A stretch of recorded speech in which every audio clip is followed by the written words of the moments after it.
Ukraine's president is now declaring the beginning of the end of the war. President Zelenskyy walked the streets of Kherson Monday. The city was liberated after 8 months of Russian occupation. Russia announced last week it would be pulling its troops from the region. Kherson is located in the south, along a key river and near Crimea, which has been annexed since 2014. It was the only regional capital Russia had seized since launching an invasion in February. Charles Kupchan joins me now. He's a senior fellow at the Council on Foreign Relations. Charles also served as a special assistant to the president and senior director for European affairs during the Obama administration. Charles, as we mentioned, President Zelenskyy, called it the beginning of the end of the war. Do you agree with that? No question, it's a big deal. This was a big setback for Putin and Russian forces. The Kherson city, which is on the west side of the Dnieper River, was in some ways the gateway to Odessa, to the Black Sea coast.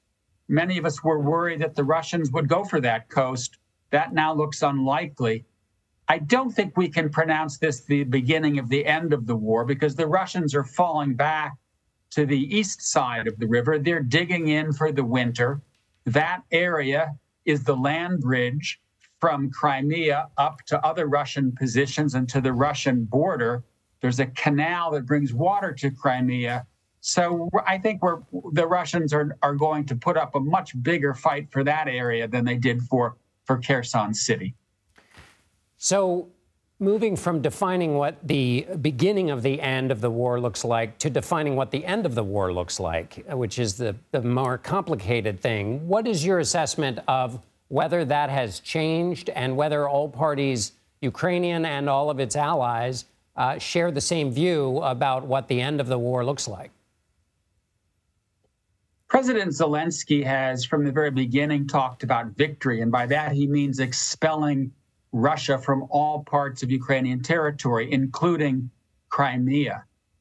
I think in the United States, in Europe, and other NATO countries, it's unclear how far they want the Ukrainians to go, in part because it's unclear if Putin is prepared to lose.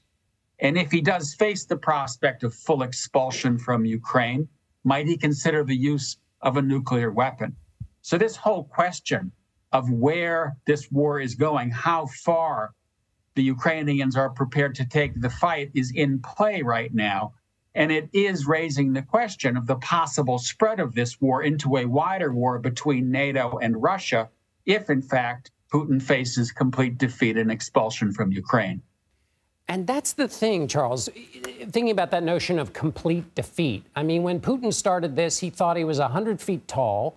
And for the last several months, not only have the Ukrainians been defending themselves, they've been on the march. They've been winning. And this is perhaps the biggest thing they've won. What are we to make of that in terms of what would appear to be total and complete embarrassment of the Russian leader? I tell you, John, I mean, this is a strategic fiasco for Putin. He tried to take Kyiv. He got turned back. Then Russia got expelled from the northeast, Kharkiv and surrounding areas. Now in the south, they're falling back. Putin is in trouble at home. He faces more pushback from his own population, his own advisors, than we've ever seen at any point in Putin's tenure. And this does raise the question of, can Putin afford complete defeat? We don't know the answer to that question, but I think it's one of the reasons that Bill Burns, the head of the CIA, was in Istanbul today talking to the Russians about how to dampen down the chances of escalation. This is a war that has the potential to turn into a wider war between the West and Russia. I'm so glad you brought up that meeting with Bill Burns, the CIA director, today. A very important point. Charles Kupchan, thank you so much for being with us.